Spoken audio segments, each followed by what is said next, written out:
اور اس کے اوپر جو ہے وہ لوگوں نے بڑے سوالات اٹھائے کہ ایک پاکستانی صدر جو باخبر ترین ایک جو عہدہ ہوتا ہے اس کے اوپر بیٹھا ہوتا ہے، اگر وہ یہ بات کر رہا ہے تو وہ ڈیفینیٹلی کچھ دال میں کالا ہے۔ اور پھر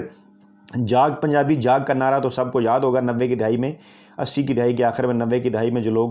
پاکستانی سیاست کے اوپر نظر رکھتے رہے ہیں ان کو یہ واضح طور پہ پتہ ہے کہ نواز شریف نے یہ نعرہ کب، کیسے اور کیوں لگایا تھا۔ اچھا، اس کے ساتھ ساتھ پھر ان دنوں ایک اور جو کچھ سیکوینس جو ہے وہ ایونٹس کا سامنے آ رہا ہے، اس میں جب سے بجٹ کے حوالے سے بات ہوئی ہے، اگرچہ اب تو تفصیلات آ چکی ہیں کہ پنجاب کو جو ہے وہ 93 ارب ترقیاتی بجٹ اور سندھ کو 90 ارب ملنے جا رہا ہے۔ آبادی میں ٹھیک ٹھاک فرق ہے، لیکن پنجاب کو صرف 3 ارب روپے جو ہے وہ زیادہ ملنے جا رہے ہیں۔ اور اس کے اوپر بھی پہلے مراد علی شاہ کی جانب سے شور کیا گیا اور سندھ کارڈ کا نعرہ استعمال کرنے کی ان کی جانب سے کوشش کی گئی، جو مراد علی شاہ جو سندھ کے وزیر اعلیٰ ہیں، بارہا وہ اس سے پہلے بھی کوشش کر چکے ہیں اور ہر معاملے کو وہ صوبائی عصبیت کا معاملہ بنا دیتے ہیں اور سندھ کا ذکر وہ اس طرح سے کرتے ہیں کہ جیسے سندھ خدا نخواستہ پاکستان کا حصہ نہ ہو، کسی اور جگہ کا حصہ ہو۔ لیکن اس کا بھرپور جواب وفاقی وزراء کی جانب سے دیا گیا اعداد و شمار کے ساتھ۔ اچھا، اس کے بعد پھر اب بلاول بھٹو کی جانب سے بھی آج اس قسم کی باتیں سامنے آئی کہ ہم بجٹ کو منظور نہیں ہونے دیں گے اور سندھ کے ساتھ جو ہے وہ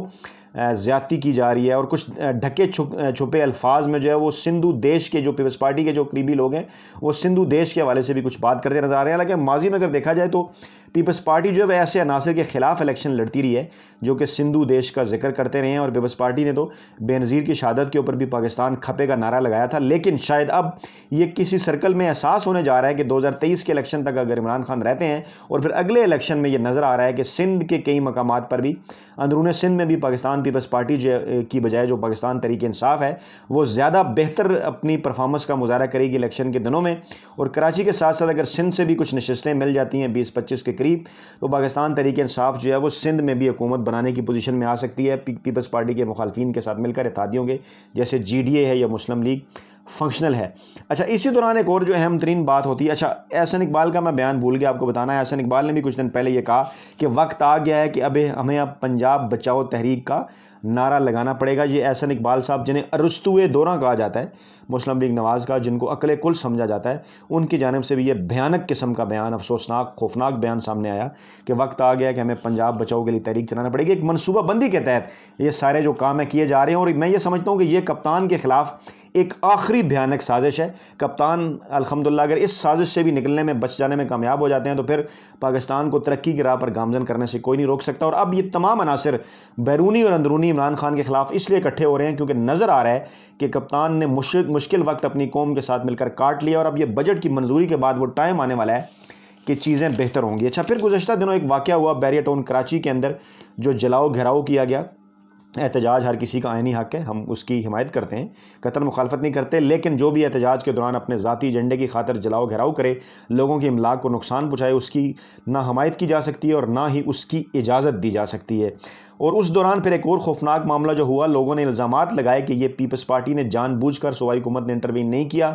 اور پھر یہ بھی کہا گیا کہ زرداری اور ملک ریاض کے درمیان کچھ اختلافات ہیں، کیونکہ لوگوں کا یہ کہنا ہے، الزامات ہیں کہ جو فرنٹ مین ہیں وہ آصف زرداری ہیں اور ان کے لوگ ہیں جو کہ زمینوں پر قبضوں میں جو ہے وہ مدد کرتے ہیں، اور ان کی مدد کے بغیر جو ہے وہ یہ ممکن ہی نہیں کہ بیریا ٹاؤن نے اگر کسی زمین پر کوئی قبضہ کیا ہے تو وہ پیپلز پارٹی کی جو لوکل قیادت ہے اس کے بغیر ممکن ہو سکے۔ علاقائی قوم پرست جو جماعتیں ہیں سندھ کی 10-12، انہوں نے یہ جو ہے وہ احتجاج کیا، لیکن اس کے دوران پھر اسی احتجاج کے اندر سندھو دیش کے نعرے بھی لگے۔ سندھو دیش کا بیک گراؤنڈ یہ ہے کہ جی ایم سید نے پہلی مرتبہ 70 کی دہائی میں سندھو دیش کا نعرہ لگایا تھا، اور اس کے بعد سے اس طرح سے پذیرائی نہیں مل سکی، لیکن اب ایک مرتبہ پھر ایک مخصوص سیکوینس آف ایونٹ چل رہا ہے۔ پیپلز پارٹی اٹ سیلف جو ہے وہ ایسے عناصر کو کچھ لوگ کہہ رہے ہیں کہ شاید پروموٹ بھی کر رہی ہے، جو کہ ایک بھیانک قسم کا قدم ہے۔ اچھا، آپ نے دیکھا ہوگا کہ جو پختونستان کا نعرہ ہے وہ اپنی موت اس لیے مر گیا کیونکہ عمران خان کی پختون بیلٹ کے اندر ایک بڑی اچھی خاصی ایکسیپٹنس ہے۔ پاکستان تحریک انصاف نے کے پی کے سے کیونکہ شاندار کامیابیاں حاصل کی گزشتہ دونوں الیکشن میں، تو وہ ایلیمنٹ جو کہ وہ لوگ یا وہ عناصر جو کہ پختون ایلیمنٹ کو کچھ انسٹیگیٹ کرنے کی کوشش کرتے تھے، اس حوالے سے کچھ جو بڑھاوا دیتے تھے ان کے مسائل کو، جن میں سے کچھ جینون بھی ہیں، اس کو عمران خان نے جو ہے وہ کافی حد تک اس کو کور کیا۔ پختون جو بیلٹ ہے اس کے اندر سے عمران خان کو خاصا ووٹ ملا، تو وہ ایلیمنٹ بالکل دب کر رہ گیا، چاہے وہ پی ٹی ایم ہو، چاہے وہ مولانا فضل الرحمان ہوں، یا چاہے وہ عوامی نیشنل پارٹی ہو، اگرچہ یہ دونوں بعد کے جن کے نام لیے قومی جماعتیں ہیں، سیاسی دھارے کا حصہ ہیں، لیکن پھر بھی کبھی کبھار پختون قوم پرستی کے حوالے سے بات الیکشنوں کے بعد بھی 2018 کے بعد کی جاتی رہی کہ پختونوں کو ہرایا گیا، لیکن عمران خان بھی بہرحال پختونوں کی ایک پہچان ہے اور اس بیلٹ سے ان کا خاص تعلق ہے۔ اس کے بعد سے آپ یہ دیکھیے کہ ویسے تو یہ پہلے شروع سے ہی پاکستان بننے کے بعد یہ سازشیں شروع ہو گئیں کہ گریٹر پنجاب تو خیر ایک بعد میں معاملہ آیا، لیکن سندھو دیش ہو گیا، یا پھر پختونستان کا نعرہ ہو گیا، یا آزاد بلوچستان، اس طرح کشمیر کے حالات بھی اور گلگت بلتستان کے بھی۔ اچھا، گلگت بلتستان کے معاملے سے مجھے یاد آیا، ویڈیو تھوڑی لمبی ہو جائے گی، کہ آج جو ہے وہ بی بی سی نے ایک رپورٹ بھی کی ہے پاکستان میں شیعہ اور سنی کے حوالے سے، ایک حساس قسم کے موضوع کے اوپر لوگ اس کے اوپر بھی بڑی تنقید کر رہے ہیں۔ اینگلنگ کی ہے بی بی سی نے کہ شاید پاکستان میں خدا نخواستہ جو ہمارے اہل تشیع دوست یا بھائی ہیں ان کو کوئی مسائل کا جو ہے وہ بہت زیادہ سامنا ہے، تو وہ انہوں نے ایک اینگل اس طرح کا دینے کی کوشش کی ہے کہ شاید پاکستان کے اندر جو ہے وہ لوگ جو ہیں وہ اس قسم کی فرقہ واریت کا شکار ہیں۔ لیکن میں نہیں یہ سمجھتا کہ یہ مسئلہ اتنا زیادہ ہے، مطلب چھوٹے موٹے لیول میں تو تمام سوسائٹیز کے اندر اس قسم کی چیزیں ہوتی رہتی ہیں، اور فرقہ واریت کو بھی ہمیں توڑ نکالنا ہوگا۔ فرقہ واریت بھی پاکستان کی جڑوں کو جو ہے وہ کھوکھلا کرتی رہی ہے پہلے اور کر بھی سکتی ہے، اور ایک منصوبے کے تحت، منظم سازش کے تحت، یہ بھی انٹیلیجنس ذرائع ہیں نے یہ بتایا ہے کہ پاکستان میں جو ہے وہ خدا نخواستہ سنی شیعہ فسادات جو ہیں وہ بھی کرانے کی کوشش کی جائے گی۔ ہم سب کو مل کر اسے جو ہے وہ ناکام بنانا ہے، اور بالکل ہم نے یہ جو ہے وہ اس موقع کے اوپر ایک مسلمان اور پاکستانی جو ہے وہ ہونے کا ثبوت دینا ہے، کیونکہ وطن کے خلاف، پاکستان کے خلاف، ہمارے مذہب کے خلاف جو کہ امن کا داعی ہے، امن کا دین ہے،